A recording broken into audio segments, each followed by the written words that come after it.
Eita porra! E aí, meu camarada? Fala, meu irmão! Como é que Como você você tá, tá? velho? Saudade.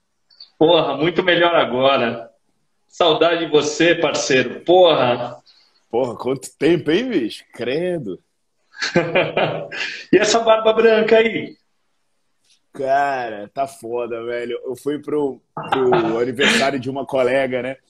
Aí estavam as crianças brincando. E assim, tinha algumas pessoas que eu não via, tinham 5 anos, né? Eu nem usava barba.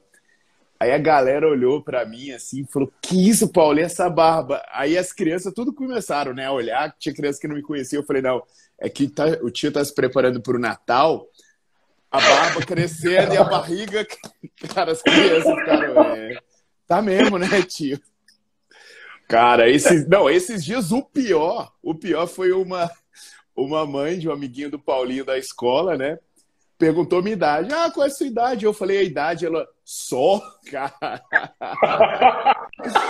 foi foda, velho. Aquele só Zero moral. sincero, né? A pessoa fala só, eu. Puta, aí eu parei. Pô, e assim, a história dessas lives aqui, a história desse projeto, a gente contar, a gente falar sobre um artigo, né? A gente falar sobre histórias aí, falar sobre um livro. A gente tem algumas boas histórias aí, né, cara? Rapaz, tem Falando histórias sobre, ótimas. falando sobre especificamente essa questão de idade, a primeira vez que eu fui te buscar no aeroporto, eu tava procurando um tiozão, cara. Tava procurando um cara ali com seu cabelo grisalho e tal. Não existia rede social na ocasião, né? Não tinha troca de fotos. A história é engraçada, inclusive, né? Porque nós dois arrumamos uma forma perfeita de nos encontrar, né? Eu tô de camiseta preta e calça jeans no meio do aeroporto. Porra, tá fácil, né, cara? Tava bem fácil. Mas Não de tem qualquer forma, erro. esperando um tiozão ali, né? Tava esperando buscar um velho ranzinza no aeroporto. E Até aí porque eu era mais ranzinza do que eu sou hoje, né, cara? na ocasião, muito mais ranzinza. E aí, de repente, eu encontro com esse cara, com essa puta simpatia, com esse cara. Não encontra não, né? Não encontra não. Você ficou rodando pelo aeroporto e eu Também tem lá essa. esperando, né? E aí Isso mandando me mensagem. né? Até. Cadê Boa. você? Cadê você? Pô, eu tô aqui, cadê você? Cadê você? Eu tô aqui. Aí, como é que você tá? Eu tô com a roupa assim, bicho. Meia hora. Não, acho que você foi pra Congonhas. A gente tava em Guarulhos. Você tem certeza que você tá em Guarulhos? Você tava indo pra Congonhas, pô, porque achava que eu não tinha descido. Aí até que chegou uma hora que a Rita olhou pra mim assim e falou: Você que é o Paulo? Eu falei: Eu sou. Aí ela olhou pra você e começou a rir. Ela, cara. Aí, Não, porque bicho. nessa ocasião eu já estava passando próximo de algumas pessoas e falando assim de maneira despretensiosa. Paulo, só para ver se alguém olhava. Eu já tinha feito isso algumas vezes, de maneira que Só já pra estava. idoso. Só pra idoso. Você fez isso só pra idoso. Diga-se de passagem. Pois é. Mas, Não, putz, isso foi o cara, quê? Foi 2003, né? Isso foi 2003. 2003, exatamente. A amizade vem daí, cara. Vem de Cara, amizade e o tamanho da admiração que eu tenho por você. Eu acho que a maior parte das pessoas que estão por aqui, que acabam me seguindo, conhecem você, conhecem o seu trabalho, conhecem a referência que você é. Eu tenho, e boa parte dessas pessoas te conhecem de aula, né? Tem a oportunidade de te assistir. É, eu tenho um privilégio de conhecer o pai do Paulinho também. bem antes de ser pai do Paulinho ainda, né? Eu tenho o privilégio de conhecer só o Paulo. Eu tenho o privilégio de não conhecer o doutor Paulo só, mas só o Paulo. Um cara com um coração maior do que ele, um cara que me abriu uma quantidade de portas, que me serviu de referência, que me ajudou de uma maneira que eu quero aproveitar essa oportunidade também para agradecer por tudo que você fez na minha carreira e pessoalmente também, cara, o parceiro, o amigo que você é. Embora nós não estejamos fisicamente tão próximos quanto gostaríamos, É sempre um privilégio gigantesco estar com você em todas as ocasiões e compartilhar, cara, a sua amizade.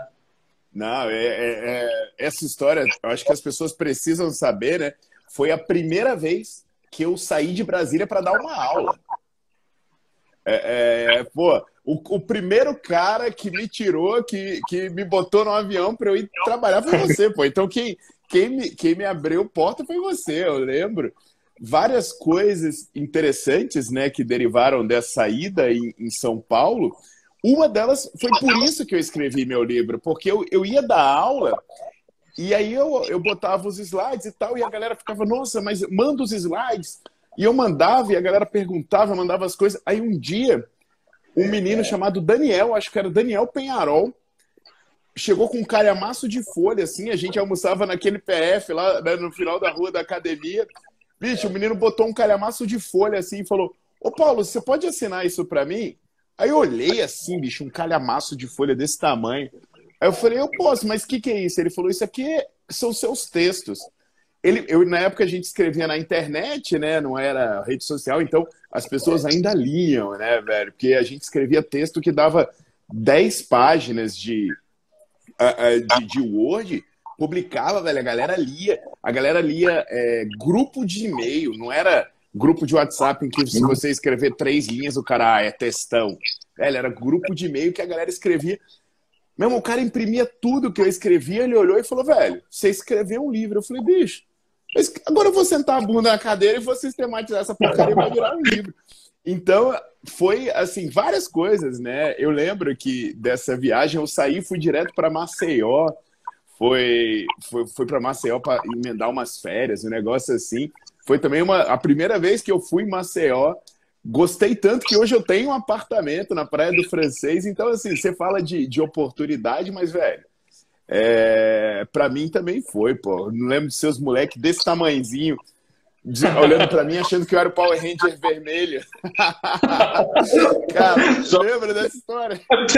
Você veio almoçar em casa com uma baita jaquetona, né, cara? E, pô, os moleques eram loucos pelos Power Rangers.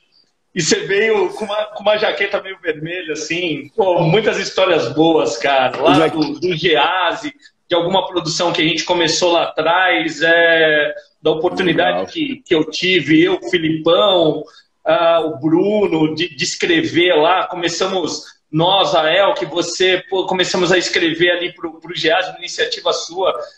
Pô, cara, muito bacana fazer parte aí dessa história de alguma maneira putz, mas, antes de mais nada, eu já tive a oportunidade de falar isso daí para você algumas vezes pessoalmente.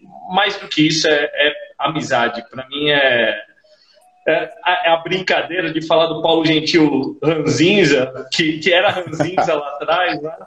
Mas quem te conhece realmente sabe o cara fantástico que você é, o ser humano extra classe. Imagina, né, que a gente hoje, né, ainda pode colocar uma pitada de humor, uma foto, alguma coisa. Antigamente a gente se comunicava por textos totalmente frios, né, de e-mail. Então, assim, aquela impressão de frieza, ela era muito maior do que é hoje, né? Hoje a gente ainda consegue dar uma pitada, fazer uma live, conversar. Sim. Cara, era bem isso. Então, vamos lá. Vamos então a live aqui. Vamos falar sobre a live. Então, a ideia é um artigo na ordem, né? A gente falar sobre um artigo, depois uma indicação de livro aí para o pessoal que está assistindo, e depois uma história bacana aí, cara. Uma história que você ache pertinente aí. Claro. Sobre o artigo, eu já fiz uma postagem no Instagram, você também compartilhou nos seus stories ali. Acredito que o pessoal que teve interesse aí já deu uma olhada no artigo, já pelo menos baixou o artigo.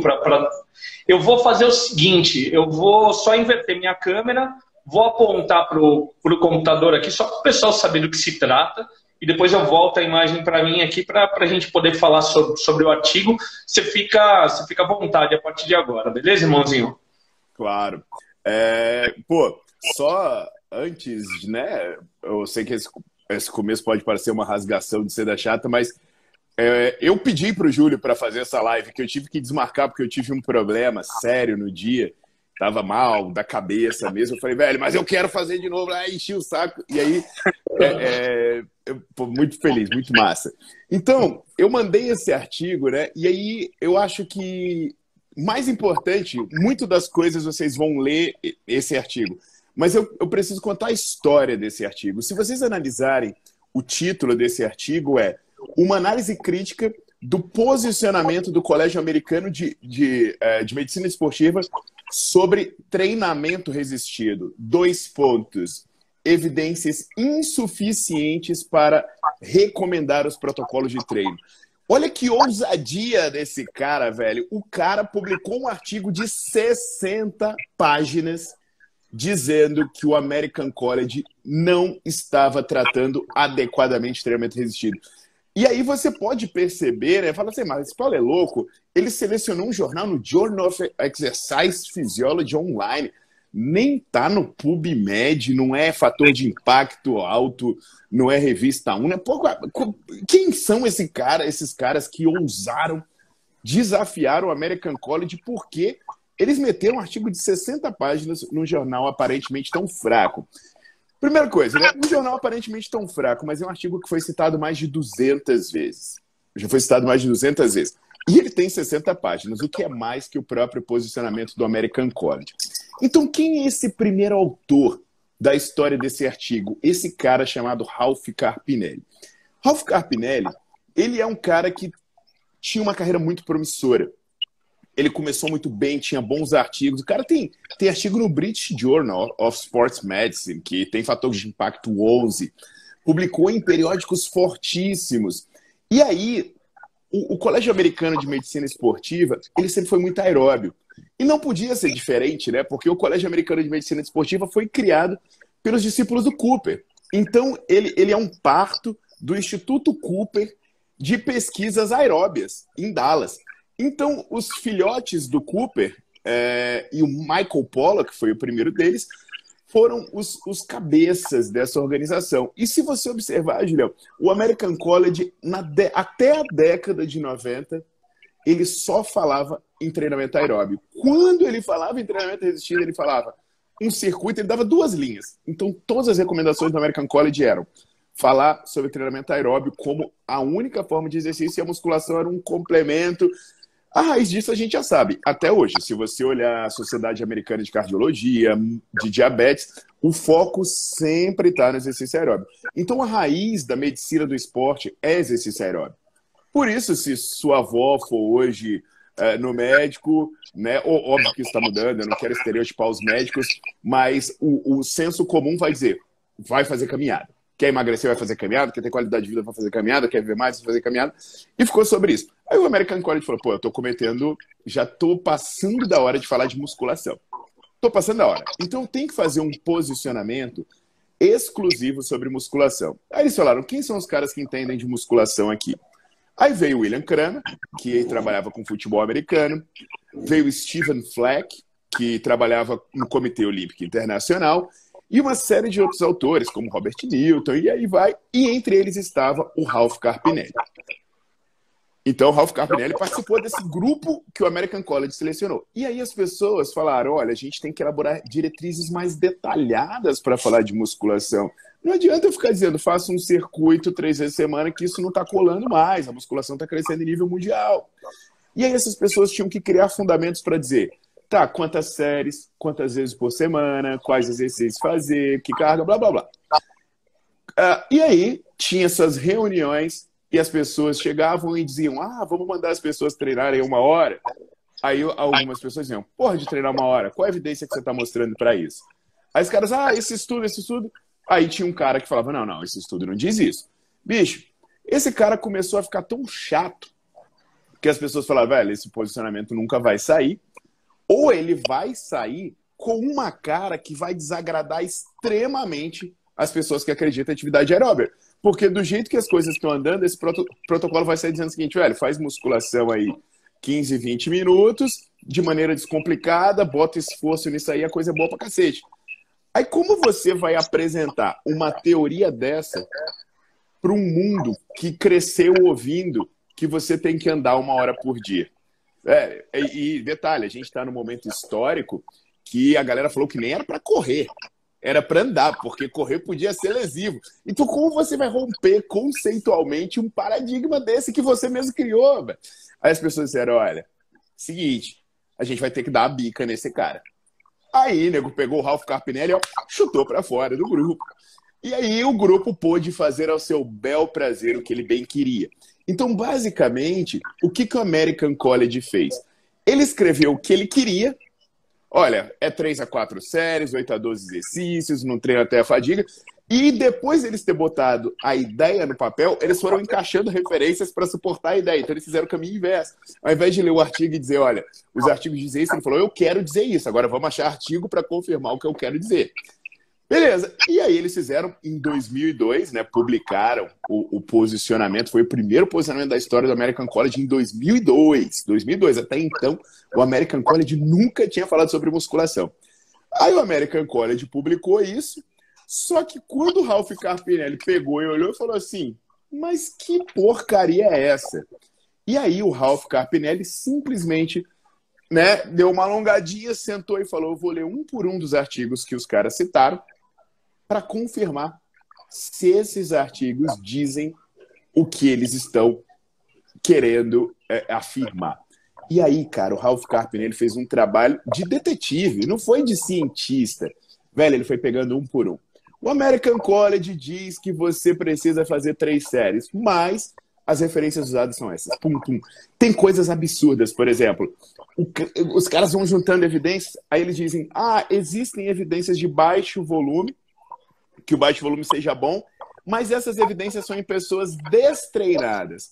Aí você vai nessa evidência que ele diz que é pessoa destreinada, é um estudo do Ostrovsky, de 97, que ele pega caras com 2 anos, no mínimo, de experiência em musculação, que mandava supino com 100% do corporal e agachamento com 120% do peso corporal. Aí ele fala que isso é tudo com pessoas destreinadas. E aí ele fala que em pessoas altamente treinadas, não tem dúvidas. E aí, para ele falar de pessoas altamente treinadas, ele pega um estudo do Kramer, que os caras ganharam 25% de força. Num período de tempo assim. Ele falou, mas que coisa estranha, né, velho? E, cara, e aí o Ralph Carpinelli, ele destrinchou isso. Quem estava ao lado do Ralph Carpinelli? O Otto, que é um cara também que tinha pesquisas ótimas, e um cara chamado Richard Winnet, do Virginia Tech. Então, quando o Ralph Carpinelli preparou 60 páginas de artigo, vocês vão ler, vocês vão ver que é uma destruição científica. Quem termina de ler esse artigo começa a não acreditar mais em nada que o American College faz. Aí ele chegou e falou, tá escrito, agora American College se vira para responder o que eu estou dizendo aqui. Aí ele mandou para American College. Velho, American College olhou o documento e falou assim, toca fogo nessa porra, velho. Toca fogo, deleta, assassina esse cara, essa porra não vai para lugar nenhum, pelo amor de Deus. Pum. Aí ele falou, não tem problema não. Ele foi atrás de todos os periódicos científicos relevantes que tinha. Ninguém publicou. Porque quem ia, em sua sã consciência, mandar um documento de 60 páginas comprovando que o American College está mentindo? Porque, na verdade, o documento é indiscutível. Quem lê esse artigo não tem porém. Está claro nele que o American College mentiu deliberadamente. E todos esses especialistas que começaram esse processo, eles se transformaram nos maiores nomes do mundo de musculação. Pô, todo mundo que o American College botou para estar ali, esses caras só cresceram. Porque, velho, esse artigo foi citado milhares de vezes. Aí esses caras ganharam todos os louros. Então, assim, se um cara peitasse para publicar o que o maldito Carpinelli escreveu, ele ia estar peitando toda a grande geração de sábios da musculação. Aí o Ralph Carpinelli falou, velho, não aceito. Aí tinha um cara chamado Robert Roberts, que por uma baita de uma coincidência foi o orientador de doutorado do meu orientador de doutorado na Universidade do Novo México, do Martin Botaro. E aí o Robert Roberts simplesmente é um cara que meteu em público artigos dizendo que o ácido lático não existe, no momento em que, se você abrisse uma carta, está escrito ácido lático, ácido pirúvico, e ele fala, isso é uma ignorância, não existe ácido lático, existe lactato, e os íons não vêm da dissociação do ácido lático, igual todo mundo estudou, e hoje, se você abrir livro de fisiologia, você ainda vai ver escrito ácido lático, e pessoas achando que a dissociação do ácido lático em lactato dá os prótons que causam acidose, que é mentira deslavada. Então é um cara que já é um pouco iconoclasta, né? Ele já não está muito ligando para isso. E é um cara foda da fisiologia, que tem um grande livro, editor de periódico. E, velho, o cara falou, manda para cá que eu publico. E nessa, ele não apenas publicou, ele escreveu um editorial a favor da claridade da ciência. Então as pessoas se perguntam por que Ralph Carpinelli escreveu isso? Porque ele estava lá. Ele estava lá com a equipe do Colégio Americano e ele viu a mentira sendo criada desde sua raiz, né? E por que ele publicou num jornal pequeno? Porque nenhum jornal grande ousaria fazer isso. E quem estava peitando esse jornal, Journal of Exercise Physiology, era um cara iconoclasta e que tinha uma grande independência intelectual. E aí, o que aconteceu imediatamente, então? O Ralph Carpinelli passou a ser um nome proibido na ciência. Passou a ser um nome proibido. Ele passou a não poder publicar mais nenhum artigo científico. Então, quando ele saiu do grupo de especialistas e ele criticou o American College, ele decretou a sua morte acadêmica. Então, olha que tristeza. Era um cara com poder crítico brilhante, com exercício de raciocínio e de escrutínio de informação muito acima da média, mas que ele foi condenado por ir contra o status quo. Tanto que hoje as pessoas falam do Carpinelli de uma maneira muito pejorativa. Assim, esse vai ser o novo Carpinelli, é uma pessoa que não vai dar em nada, só sabe reclamar. Mas ele não deu em nada porque ele quis. Ele deu em nada porque o obrigaram, o impossibilitaram de avançar. Aí ele acabou publicando alguns poucos artigos científicos no momento seguinte, mas assim, em jornais de impacto mais baixo, ele não tinha mais o acesso a realizar pesquisas, por aí vai, então ele acabou se tornando um crítico de trabalho alheio. O que assim, né, não, na minha opinião, é importante existir um crítico, desde que seja uma crítica fundamentada e uma crítica que tenha um objetivo nobre, né? E aí, esses caras, né, o Richard Winnets foi perdoado, o outro já ficou um pouco mais enterrado e o Carpinelli se tornou o Judas. Né? O American College faz figurinha dele para queimar uma vez por ano. Né?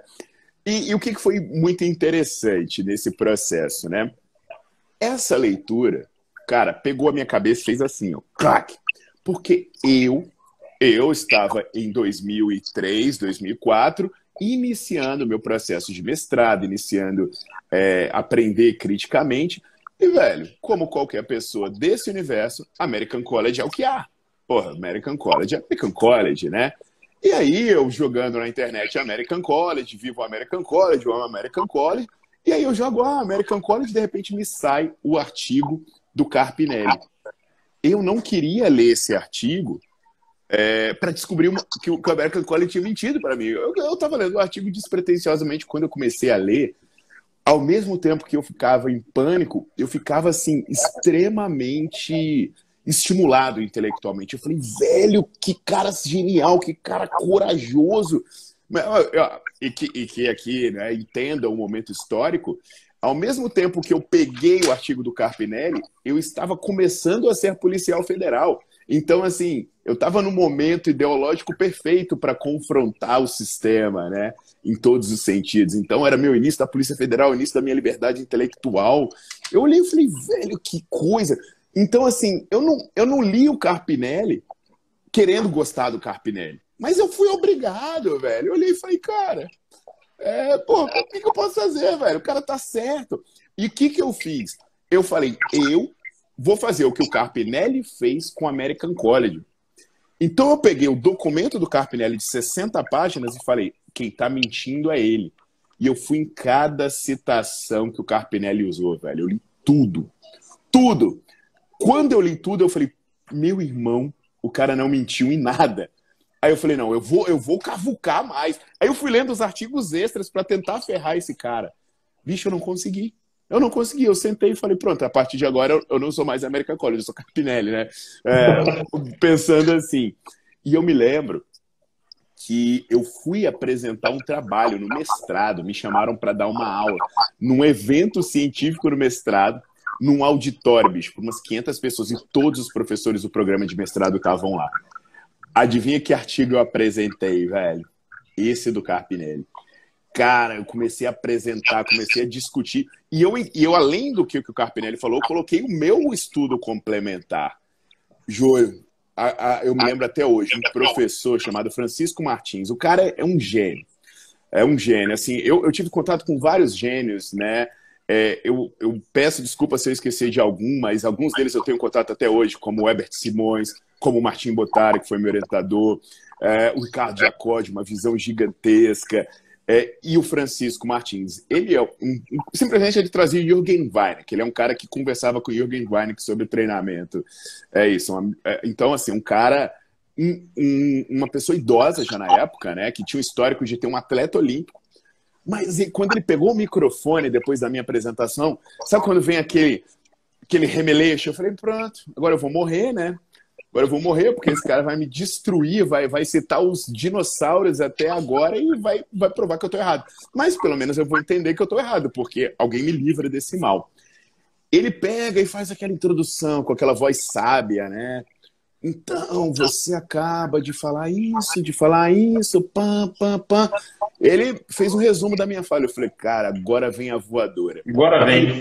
Aí ele para e olha pra mim e fala, e agora, meu filho? Você matou tudo que a gente acreditava. Cara, aí eu olhei, aí ele riu assim e falou, você acaba de jogar ao fogo as vacas sagradas de uma maneira inquestionável. E agora? A gente acredita em quê? E aí eu falei, caraca, que sensacional, velho. Realmente existem pessoas dispostas a aprender. Aí eu me lembro que eu falei, professor, agora a gente vai ter que arrumar alguma resposta. E aí ele riu e falou, é a função da sua geração, porque, assim, né, a minha geração está encerrando um processo, então que a sua geração tenha essa coragem e o brilhantismo necessário para isso. Cara, arrepiar, olha aqui, velho, fica arrepiado quando eu lembro. Porque eu olhei e falei, é isso aí, velho. Eu vou dar resposta para isso. E aí foi quando começou a minha inquietação e a minha falta de medo. Porque eu falei que as pessoas sábias e inteligentes, quando você levantar uma crítica, elas não vão querer te matar.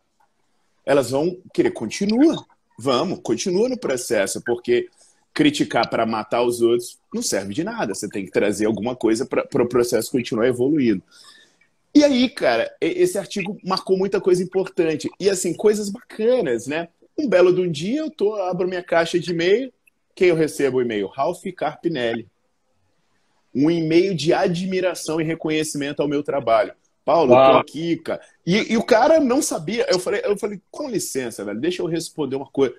Saiba que... Porque nesse momento, né? Eu era maior que o Carpinelli, né? Hoje, assim, cientificamente, eu sou maior. Eu sou um dos maiores especialistas do mundo de musculação. Eu tenho mais de 150 artigos publicados. Mas na minha cabeça, eu nunca vou ser maior do que o Ralph Carpinelli. Porque ele me fez ter uma independência intelectual muito precoce, um senso crítico muito aguçado. Então, eu sempre vou reverenciar aquilo que ele fez por mim. Então, eu falei, pô, cara, tal... Aí ele falou, não, eu gosto muito de ler seus trabalhos, elogiou. Eu falei, tem uns trabalhos que eu queria analisar com mais detalhe. Eu mandei tudo para ele. E foi super interessante, né, que ele publicou uma crítica ao meu trabalho, que era o trabalho de pré-exaustão, que é um dos meus trabalhos mais citados, que ele fala, como é que você... E ele escreveu um artigo descendo a lei, dizendo como é que ele chega e fala que fez um estudo de pré-exaustão se ele esperou 20 minutos entre uma situação e outra, né? Que aí eu tive que esperar 20 minutos, posicionando de eletrodo. A gente vai, que se foda. Aí eu me lembro que um amigo meu riu e falou, aí, ó, você gosta do cara, mas ele tava te mandando e-mail e te desceu a lenha. Eu falei, é por isso que eu gosto dele. Porque o que ele falou aqui é honesto, né? Ele levantou um ponto que é a visão dele, cara. E aí, ele me mandou várias mensagens e tudo. Não parando por isso, o autor sênior desse estudo é o Richard Winnett, do Virginia Tech. Esses dias, uns 2, 3 anos atrás, eu recebi um e-mail desse Richard Winnett me elogiando pelo brilhantismo do meu trabalho. Velho, ou seja, o único cara desses 3 que começaram todo o processo que não vieram até mim para me elogiar até hoje foi o Otto, né? O Robert Otto. Mas para tu ver que coisa aqui que é o destino, né, velho? E uma coincidência tremenda, né? O momento que nós nos conhecemos e eu fui dar aula para você em São Paulo, na Esporte Total, foi o momento que minha cabeça estava fervilhando com essas ideias, e se você bem lembra, né?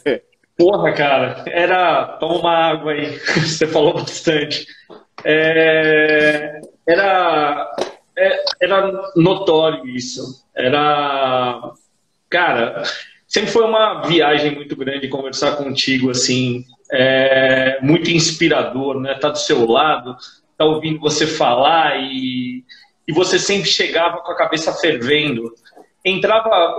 Pegava no aeroporto, a gente já vinha conversando, a sua cabeça fervendo e alucinado.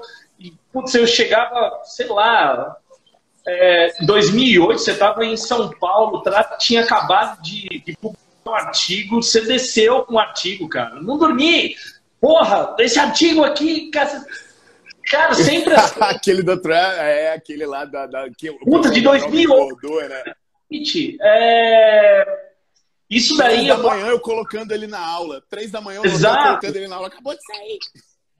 Isso certamente inspirou uma geração, cara. Eu acho que, cara, um cara do seu tamanho, um cara como você, assim, o problema não é o contraditório, né? O contraditório, ele é incrível, né, cara? Ele é importante, a crítica é importante. O problema são os ataques contra a desonestidade, né? O ataque... Eu estava com o Bruno lá de Santa Maria semana passada, a gente estava batendo um papo, e eu acabei citando uma história, não sei se você conhece essa história da floresta em que um urso faminto foi pegar um resto ali de uma família, um resto de alimento de uma família que tinha feito um piquenique, só que elas tinham deixado um caldeirão em cima de uma fogueira. E nessa que ele se abraçou ao caldeirão, e ele estava faminto, enquanto ele comia, o corpo dele ia se queimando, né? E ele não largava o caldeirão, porque ele estava com muita fome. Tem algumas pessoas que não largam o caldeirão, né, cara? Que preferem morrer abraçado ao caldeirão quente do que se desligar de ideias antigas, de conceitos que defendiam. Enfim, para uma nova configuração que ela é extremamente importante, é assim que a gente evolui, né? Eu brinquei a vida inteira com isso, cara. Até os Pokémons evoluem, né? Por que a gente não pode evoluir, né, cara? Porra!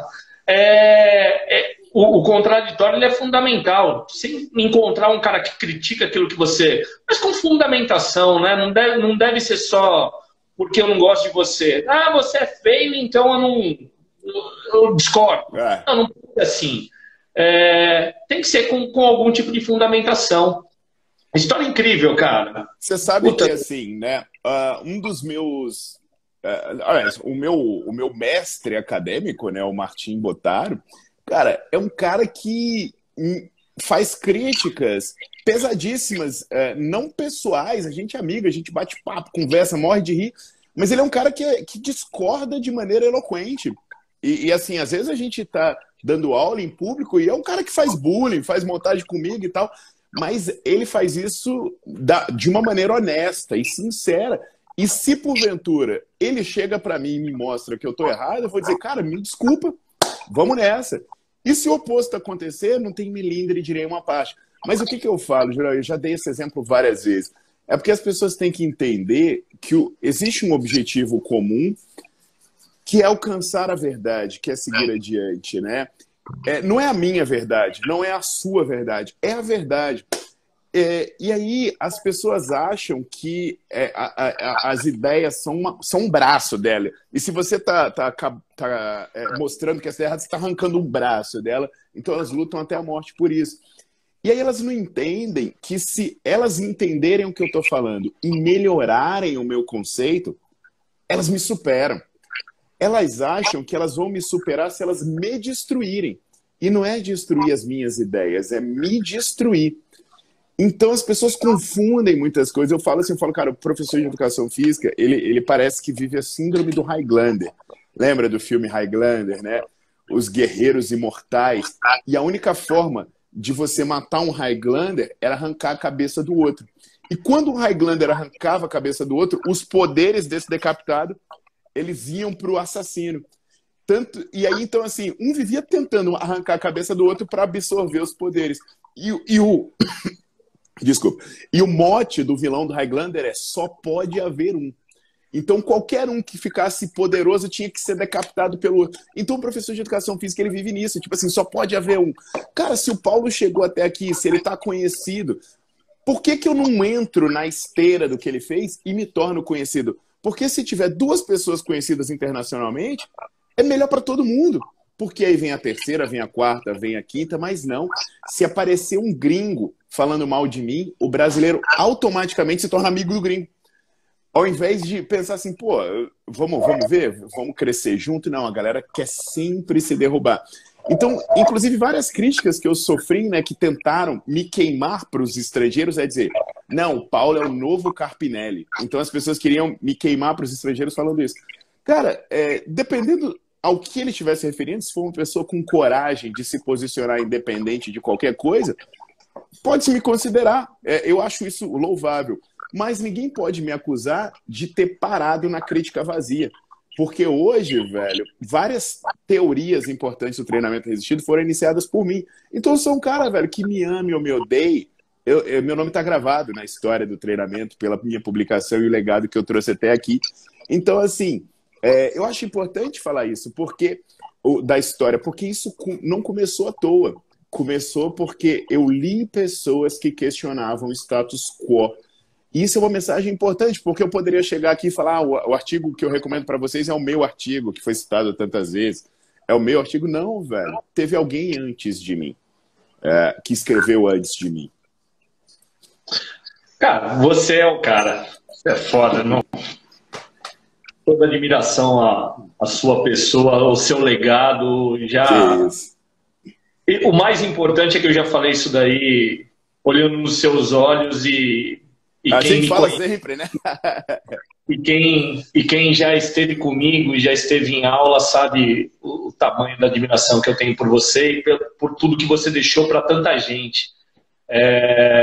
Você criou uma geração aí de uma molecada muito boa que está vindo, cara, com senso crítico muito grande, lendo muito, produzindo bastante. Então, eu tenho certeza que você deita à noite, porra, cara, pelo menos a sua consciência você deita bem assim, com a consciência tranquila, porque você faz o seu trabalho.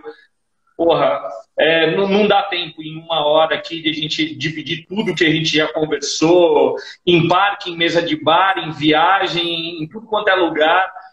Mas, porra, que privilégio, que sorte.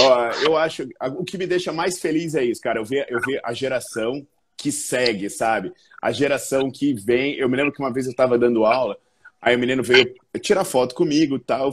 Pô, legal, e aí? Aí ele falou, Paulo, um dia eu vou estar aí. Eu vim aqui porque, cara, um dia eu vou estar subindo no palco, que você vai... Aí eu vou estar fazendo o que você faz. Aí um menino olhou para ele e falou, cara, que cara abusado, professor, que absurdo. Eu falei, pelo contrário. Eu acho que ele deve almejar estar maior do que eu. Porque se eu cheguei até um ponto, a próxima geração não pode parar onde eu cheguei. É absurdo, porque o mundo não vai evoluir se as gerações anteriores ficarem abaixo das precedentes. Então, eu acho que qualquer um que venha, ele tem que ter a ambição honesta e ética de superar a geração anterior, porque foi isso que eu fiz. Por que eu não quero o quê? Então, assim, eu me realizo pelos alunos. Cara, eu me realizo totalmente. Eu encho a boca para falar deles, eu gosto. Eu acho que é isso. Quando eu vejo a galera...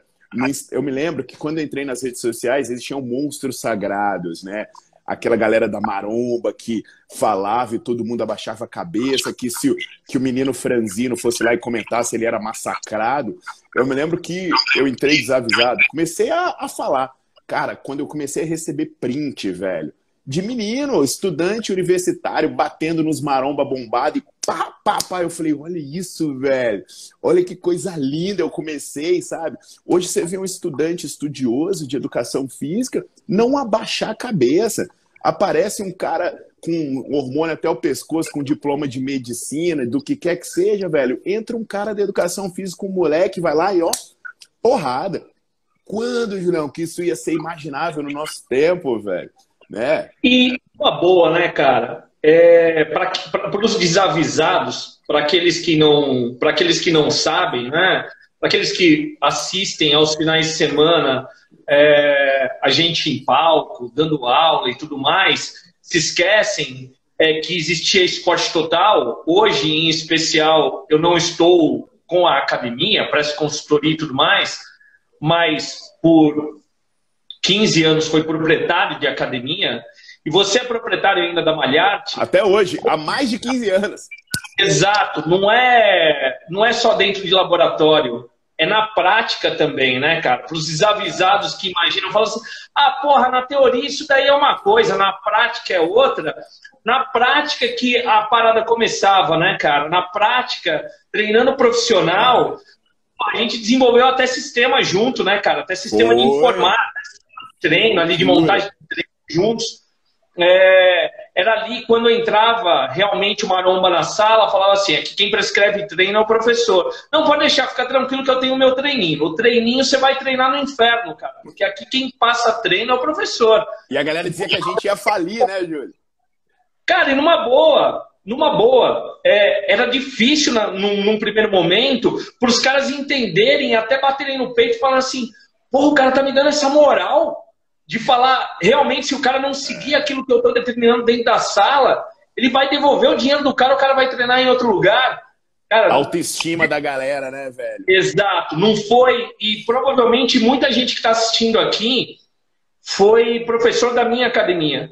E podem dar o testemunho, porque era assim que era feito realmente. Todo mundo comprava a ideia. Porque eu encontro a turma quando eu vou em São Paulo, sabe?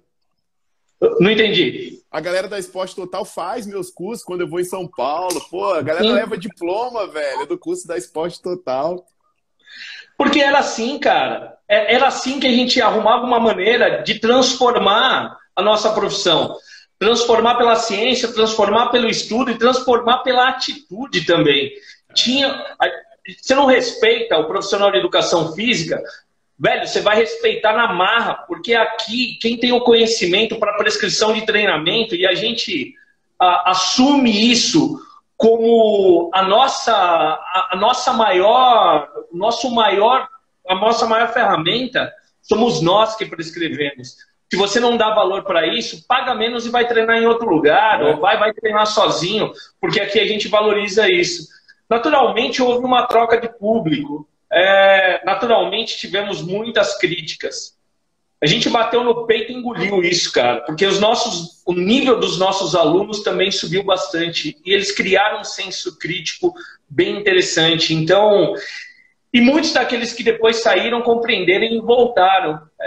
Então, não é só teórico a parada toda. A parada sempre foi prática também, né? De levar para a prática, de treinar também e tudo mais. É uma bela história, cara, que daria aqui umas 20 lives. Por baixo. Legal. Bom, bela história aí. Vamos ao livro, cara. Você tem uma indicação de livro pra gente? Eita porra! A Teia da Vida. Caramba! Capra. Cara, mais uma vez, né?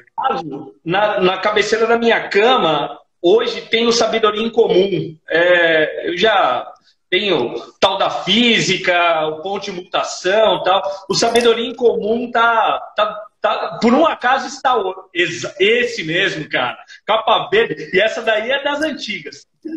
A minha capa é exatamente essa e ela tá bem desgastada porque esse eu comprei numa sebo, cara. O em Comum. Incrível, cara. Vários textos ali. Agora, putz, fala aí do Teia da Vida, que o Teia da Vida é fora da curva, né? Então, eu acho que um dos problemas que a maioria, talvez, dos nossos estudantes tenham seja a carência de leitura. E leitura não é a leitura técnica, é a leitura que abre a sua cabeça, que expande a sua mente. E ler a Teia da Vida aconteceu num momento de transição interessante da minha vida, né? Que eu comecei a fazer educação física com a pretensão de não morrer de fome. Era isso, não morrer de fome. Então, era aquele cara que até aquele momento eu li o que eu era obrigado no segundo grau e minha leitura era Esse Cara Velho do Diabo, né? Quando me mandavam ler Machado de Assis, eu lia para fazer resenha, né? E aí eu comecei a ser apresentado para livros e comecei a participar de círculos de pessoas que conversavam de uma maneira muito fora de tudo que eu vi. Pessoas que falavam em física quântica, que faziam associação de várias disciplinas. E eu ficava olhando aquilo e pensando, velho, que bando de povo retardado, né? Metido a inteligente, sei lá. Era um círculo que não me pertencia.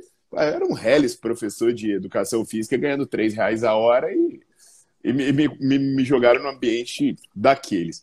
Só que aí, a minha vaidade pensou assim, bicho, eu não posso ficar tão alheio a essas conversas, né? Eu tenho que, pelo menos, fazer alguma coisa além de balançar a cabeça. Então, eu vou procurar entender pelo menos o que essas pessoas estudam. E aí, a indicação foi ler A Teia da Vida, que o livro tem simplesmente a pretensão de ser uma nova compreensão científica dos sistemas vivos. Basicamente, é um livro que destrói ou desconstrói, para ser mais preciso, todo o nosso modelo conceitual de compreensão do mundo. A gente foi acostumado a aplicar uma dinâmica linear para entender as coisas. 1 mais 1 é igual a 2, as coisas tendem à organização progressiva, é possível prever com exatidão os fenômenos, a gente era determinista, a gente achava que as partes explicavam o todo, e de repente veio uma teoria avassaladora, uma quantidade avassaladora de informações em todas as ciências, mas aí com destaque, óbvio, para a física quântica, mostrando, cara, a gente nunca vai entender o mundo se pensar dessa forma. Se a gente ficar analisando pequenas coisas descontextualizadas, velho, o mundo nunca vai estar ao nosso alcance. E se a gente tiver a pretensão de querer simplificar demais as coisas, esquece. Então, sistemas integrados, né, irmão? Sistemas dinâmicos não lineares. As respostas são caóticas. Aquela história, você dá coisas iguais para duas pessoas e o comportamento é completamente diferente. Então, se a gente assumir isso, a gente começa a buscar perspectivas diferentes. E assim, quando eu olhei isso, cara, minha cabeça fez assim, pum. E aí eu comecei a analisar tudo de maneira diferente. Falei, calma aí, esse conceito se aplica aqui, esse conceito se aplica aqui. Então a minha cabeça, cara, ela abriu, eu ficava tonto. Eu ficava tonto quando eu li esse livro. E quando eu comecei a estudar educação física, foi no momento em que isso estava acontecendo. Eu estava com a cabeça sendo aberta por esse livro. E aí o que aconteceu? Um pouco depois eu esbarro no Carpinelli. Então, assim, houve uma preparação intelectual em mim muito grande. E aí, quando eu comecei a empregar a compreensão dos sistemas dinâmicos não lineares na educação física, velho, eu comecei a falar coisa que ninguém falava, eu comecei a enxergar coisa que ninguém enxergava. Eu estudo as mesmas coisas que todo mundo. Isso é muito importante as pessoas entenderem. A literatura, você pode ler todos os artigos que eu leio, mas por que eu chego em conclusões e trago perspectivas diferentes? Porque eu emprego um modelo conceitual diferente do que a maioria das pessoas empregam. Eu não estou falando que é melhor, eu estou falando que é diferente. Então é por isso que eu trago coisas diferentes o tempo todo. Eu trago análises diferentes, eu trago ideias diferentes, porque a minha base de construção lógica ela é diferente. Então eu acho muito importante as pessoas entenderem essa nova forma de ver o mundo que o Capra traz, né, a teia da vida. Ele tem livros anteriores a esse, o Tal da Física e o Ponto de Mutação são livros anteriores, mas ele é muito condensado, sabe? A Teia da Vida, ela meio que sintetiza tudo aquilo. Eu recomendo que as pessoas joguem o Ponto de Mutação e procurem um vídeo chamado Ponto de Mutação, que o enredo dele é baseado no livro do Capra, o Ponto de Mutação. Não vão esperando grandes... É um diálogo entre 3 pessoas, né? Um poeta, uma física e um político. E eles vão apresentando essa discussão da visão de mundo. Então, é um filme parado, que as pessoas só conversam e desmontam sua cabeça, mas é um filme bom de se ver para trazer essa compreensão. Então, eu jamais poderia falar de um livro técnico, inclusive falar do meu livro técnico, sem falar do modelo de desconstrução teórica que me levou a tudo isso. Então, óbvio que seria muito simples para mim chegar e falar, olha, eu recomendo o meu livro de hipertrofia, um dos livros mais vendidos do mundo, e blá, blá, blá, blá, blá, blá, o meu livro de emagrecimento, o meu livro de emagrecimento é um exemplo da desconstrução teórica causada por essa maneira de ver o mundo, que eu li os artigos que todo mundo leu e falei, tá tudo errado. Tanto que o nome dele é altamente influenciado por essas teorias da física quântica, que é quebrando mitos e mudando paradigmas. Tanto que, se vocês olharem no meu livro de emagrecimento, eu cito Capra. Eu cito Capra quando eu falo dos conceitos e tal. Eu cito Capra. Se eu não me engano, até no meu próprio livro de hipertrofia eu cito Capra. Aí vem uma curiosidade, né? A primeira vez que eu escrevi meu livro de hipertrofia, tinha um capítulo nele chamado... Eu não preciso... Deixa eu só te cortar rapidamente. Eu não estou nem com o livro aqui. Mas eu já li tanto esse livro, que eu tenho quase decor, que é quando você fala sobre o princípio da adaptação, você usa como exemplo, você busca o livro do Capra e para mim foi ali que eu conheci e fui atrás e acabei lendo os outros livros, mas é quando praticamente você está falando sobre o princípio da adaptação. Auto-organização. Exato. Busca de um novo equilíbrio. A adaptação ela não é imposta pelo meio, mas sim estabelecida pelo sistema. E essa frase é uma frase que está lá. Se você quiser, eu reproduzo todas as outras frases até o final do livro.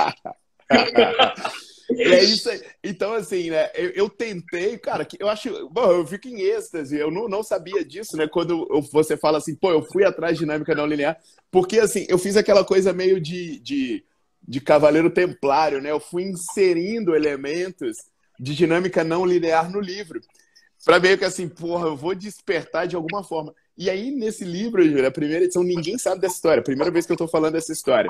Tinha um capítulo chamado A Hipertrofia numa perspectiva dos sistemas dinâmicos não lineares, que eu explicava o que era a hipertrofia dentro dos conceitos de adaptação, auto-organização, falando sobre mecanismos de feedback, que aí eu levava uma abordagem extremamente filosófica do que era o processo de hipertrofia, né?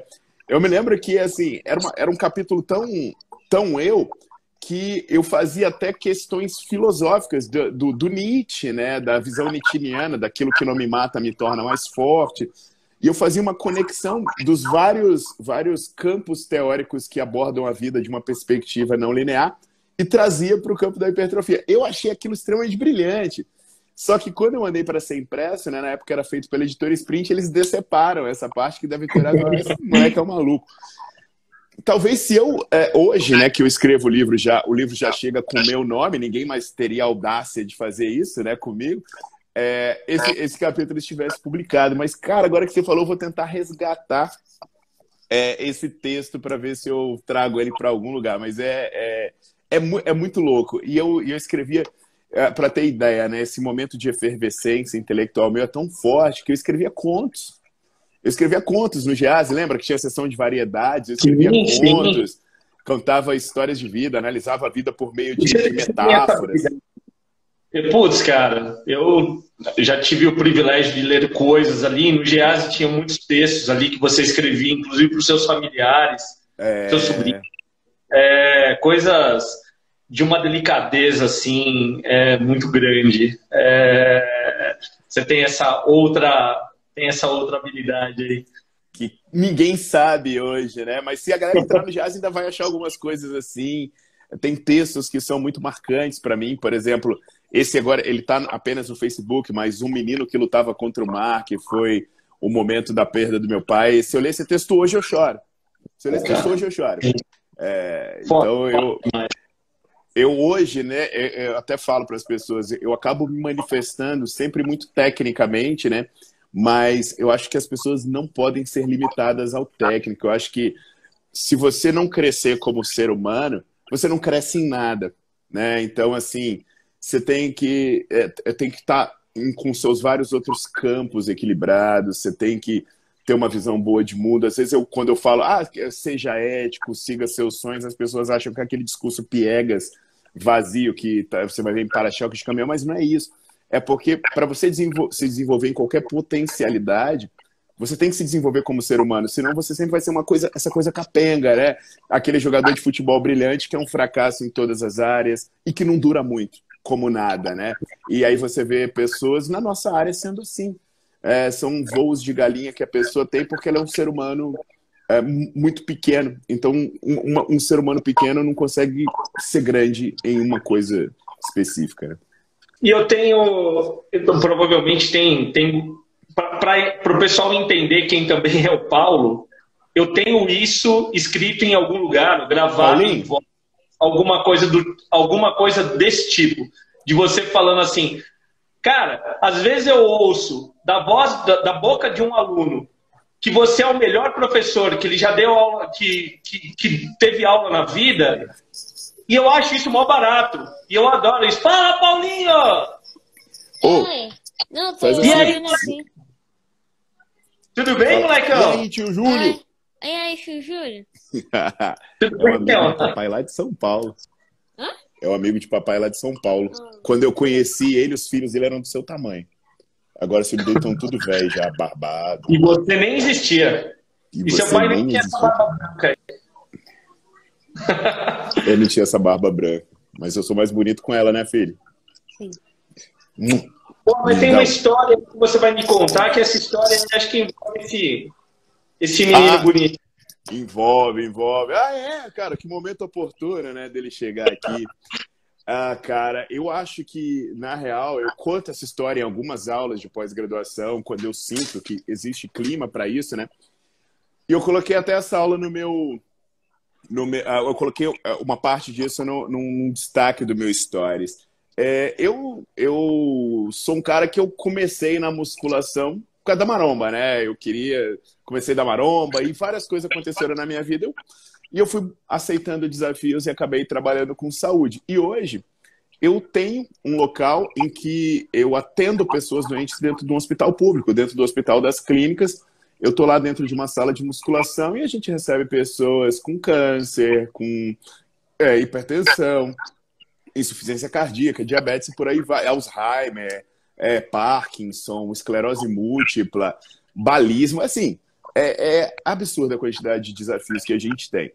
Isso me torna uma pessoa muito orgulhosa, cara, mas muito orgulhosa do que eu faço, porque eu imagino o seguinte, velho, eu entrei para fazer educação física pensando em bíceps crescer, e hoje eu salvo vidas. Então, assim, eu nunca imaginei que eu ia ter essa importância no mundo. Sinceramente, eu nunca imaginei que eu ia ter essa importância no mundo. Então, eu me lembro, né, que uma vez eu estava conversando com um amigo meu, aí, assim, a gente tomando umas e tal, aí ele, pô, velho, e aí, meu irmão, qual é a tua? O que você quer fazer? O que você quer fazer qual é o teu objetivo de vida? Aí eu, cara, olhei pra ele e falei, velho, eu quero mudar o mundo. Aí continuei bebendo, assim, aí ele olhou e falou, meu irmão, é sério isso? Eu falei, meu irmão, se eu não conseguir mudar o mundo, que bosta, né, velho? Pra que eu vim aqui? Pra que eu sobrevivi até hoje? Pra que eu caminhei? E aí, quando eu comecei a fazer essas coisas no hospital, eu comecei a perceber que eu estava conseguindo alcançar coisas muito legais, mudando o mundo por ajudar pessoas. E aí, uma vez, eu sempre fui muito orgulhoso disso. Deixa eu fazer um parênteses rapidamente. Uhum. Não fui eu que fiz essa pergunta, mas eu estava na mesa com você, tomando uma também, em um momento que você estava em São Paulo, e foi uma das primeiras vezes que eu ouvi, porque acho que você estava começando a desenvolver o trabalho no hospital, naquele momento, e você falou a palavra Ministério da Saúde, e falou, nós temos que estar dentro do Ministério da Saúde. A nossa profissão precisa estar lá e a gente precisa ajudar as pessoas, salvar as pessoas, tal, não sei o quê. Eu sou muito fraco para bebida, né, cara? Então, assim... E você é meio Thor para bebida, assim, né? Então... Eu tô pior hoje, cara. Eu tô envelhecendo. Você nunca fica bêbado. Então, você tava saudável. Eu já tava imaginando que eu já tava delirando um pouco.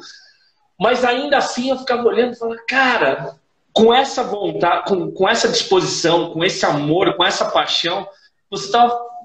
E você falando naquela pegada que você fala, quem tá na mesa com você... porra, meu irmão, porque a gente precisa estar no Ministério da Saúde, porque a gente precisa mudar o mundo. Porque... Cara, que louco isso, até né? convence, né? Eu tô um pouco bêbado aqui, mas isso é muito louco. E eu saí depois falando, evidentemente, saí falando sobre isso. Falei, cara, é isso mesmo. A gente precisa mudar o mundo dessa forma. Tá correto. E assim, eu costumo dizer que os seus desejos, eles não são... Eles devem ser planejados, né? Senão é uma coisa vazia. Então, eu tô lutando por isso. Eu continuo lutando por isso. Tô cada vez mais perto. E aí eu me lembro, né, que eu tava com o Paulinho e aí ele não teve aula na escola. E aí eu pensei assim, cara, vou ter que levar ele pro trabalho, né? E eu levei o Paulinho pro hospital no dia de trabalho. Mas sabe quando você vai pensando, velho, agora meu filho vai ver uma coisa muito massa, meu filho vai ver coisas acontecendo, meu filho vai ver coisas gigantes. Filho, aquele seu livrinho de história onde você colocou aquela coisa do trabalho do papai tá onde? Ah, sabe sim. Vê se não tá aqui no escritório. Aquele livrinho de história que você colocou o trabalho do papai, que você conta todas as histórias, lembra? Que você desenhou o trabalho do papai. Eu acho que tá aqui. Vê. Aquele seu livro de história. E aí, eu quero ver se ele acha esse livrinho. Aquela história que você fez. Aí, né, cara, o Paulinho foi. E ele é tímido, né? Uma coisa assim, você vê... A mim não pensa, mas o filho do Paulo vai ser tímido. Então, cara, imagina, quando ele chegou no hospital comigo, todo aquele carinho que os pacientes dão e eu dou pra eles multiplicaram por 1000 pro Paulinho. Todo mundo queria ver, queria pegar, queria apertar, queria saber, queria fazer graça. E ele ficou no cantinho, assim. Aí eu tentei fazer ele brincar, ele não quis, até que uma hora eu me rendi, né? Eu falei, pô, o menino não vai ficar entediado aqui no hospital. Eu dei meu celular pra ele. Ele ficou num colchonete, no cantinho, e ficou lá, né? Mexendo no celular, e as pessoas passavam, davam um 8. Pá. E aí eu fiz meu trabalho como eu sempre vou fazer, mas assim, eu fiquei um pouco broxado, assim, sabe? Que eu creio que meu filho ia estar correndo aqui dentro, falando com os pacientes, gritando e tal. E ele ficou tão quietinho, né, dele. Aí, beleza. Aí eu vim, né, aqui assim, ó, você vê, eu tenho uma mesa de trabalho, ali já é o quarto dele, né? Então, eu fico aqui trabalhando, e aí, às vezes o Paulinho tá correndo pela casa e tal, e ele gosta muito de brincar com heróis, né? De criar heróis, histórias de heróis. E aí ele tava com 2 bonecos, assim, brincando. Aí os bonecos voando, né? Aí passava pela minha frente, batia, os bonecos se batiam. Aí, de repente, ele, professor, vamos lá ali. Aí ia voando. Aí, de repente, achei o inimigo, doutor Paulo, não sei o quê. Aí iam voando os bonecos. Eu falei, filho, de que você tá brincando? Aí ele... Eu tô brincando de heróis. Aí eu... Mas quem são esses heróis? Aí ele falou... Esse aqui é o Dr. Paulo. É o herói professor. Aí eu falei... Quem é esse daí, filho? Ele falou... É você, pai. Esse herói é você. Aí eu falei... Eu sou o herói? Ele é, pai. Você é herói. Eu falei... Mas por que eu sou herói? Ele falou... Você é herói porque você ajuda as pessoas. Velho... meu irmão, aí você fala assim, cara, chega, zerei, acabou, zerei o mundo. Então, assim, eu jurava que ele não estava observando, mas ele estava observando tudo, cara, ele estava observando tudo. Então, esse livrinho que ele está procurando, né, eu não sei se ele achou, não achou, mas é um livrinho, depois eu vou ver se eu posto no Stories alguma coisa, que era para ele postar o trabalho. Deixa eu ver, sabe, aquele livrinho do Paulinho que ele colocou meu trabalho. Acho que vai aparecer. E aí, cara, ele fez uma ilustração, né? E aí, quando ele fez a ilustração do meu trabalho, ele colocou uma pessoa sofrendo, assim, falando ui, e eu lá, ajudando a pessoa. Então, assim, e aí eu não lembro certo, mas ele sempre brinca com isso, assim, que eu sou professor, mas eu ajudo pessoas e tudo. Cara, isso pra mim, foi a história que eu... Aqui. Foi a história que eu posso compartilhar mais bela de todas, né? E esse ano, ó a historinha que ele fez aqui, ó. Tá vendo a pessoa, eu falando oi, a pessoa falando né? É porque fica invertido na tela, né? Mas deixa eu ver se eu consigo jogar a câmera pra cá e fica mais legal. Então, ó, trabalho. Aí eu falando oi, a pessoa falando aí aqui, ó, meu pai trabalha no hospital, é professor de educação física. Velho, olha que coisa, meu irmão. Então, Zerou. Assim, Zerou o mundo. Pô, isso aqui é emocionante, né? Então, eu fico... Cara, vai falar o quê, né? Você fala, cara, o mundo pode me xingar, o mundo pode me ofender, pode me acusar, pode fazer montagem, pode falar o que for, velho, porque eu tenho reconhecimento de que importa, né? Eu tô influenciando as pessoas que estão próximas a mim, as pessoas que me importam, as pessoas para quem eu realmente preciso fazer diferença. Se é uma coisa que a gente aprende, cara, é selecionar com quem você deve se importar. Isso é uma questão de você economizar a sua energia vital e você não desviar do seu caminho. Eu me lembro que quando eu me tornei um palestrante, comecei a me tornar um palestrante conhecido, né? Depois daquele primeiro momento, eu descobri que eu sabia dar aula e comecei a dar aula e comecei a dar aulas grandes, na época que os eventos de fitness metiam 500 pessoas na sala. Eu saía dali extasiado. Quem assiste aula comigo até hoje, quem me vê falando aqui, eu falo, eu gosto disso. E aí eu me lembro que as pessoas vinham, né? Algumas pessoas vinham dizer, mas você está dando aula, mas as pessoas estão dizendo que você é meio assim, que você é meio metido. E, Júlio, eu ficava tão preocupado com aquilo, dizia, pô, mas será que eu estou parecendo ser arrogante? Será que eu estou parecendo ser metido? Será que a minha aula realmente está ruim? Será que tem tanto defeito na minha aula? Aí eu comecei a descobrir que eu direcionava tanta energia para me preocupar com as pessoas que, na verdade, faziam críticas só para me ver mal, só porque elas me viam naquele momento empolgado e dizia, eu tenho que puxar esse cara para baixo. Eu falei, bicho, essa energia que eu tô perdendo, tentando agradar quem nunca vai ser agradado, eu poderia estar direcionando para as pessoas que realmente estão querendo me ouvir. Porque tem pessoas que elas vão dizer assim, sua voz é muito grossa. Aí você afina a voz, ela vai dizer, mas agora ficou muito fina. Sabe? Então, a pessoa sempre vai tentar te puxar para baixo em algum momento. Então, uma pessoa que não adianta você gastar energia com ela. Porque o objetivo dela é te destruir. Então, assim... Então, quando você para e pensa, velho, não tem nada que vale mais pra mim do que isso, do que essa história. Não tem. O que mais, cara? Quem pode dizer que o que eu faço não é bom se meu filho acha que eu sou um herói? Nesse ambiente raso, você já perdeu, né, cara? Porque tem gente que só vive no raso. E aí... discutir com as pessoas que estão discutindo no raso, como a pessoa não tem como aprofundar, ela vai tentar te levar para o ambiente dela. E no ambiente dela já foi, né, cara? No ambiente do medíocre, o cara já é especialista em ser medíocre, né? Exato. Ele é ótimo em ser ruim. Não está nesse ambiente, né? Ele é PhD em ser medíocre, né? Isso é impossível de você vencer. E né? Eu tenho 2 corações que batem fora do peito, né, cara? Quando a gente tem o reconhecimento dos nossos filhos, você tem isso, né? Você tem um coração que é seu e os outros que batem ali, que batem por eles, né? E quando o reconhecimento vem por aí, é realmente alguma coisa diferente, né?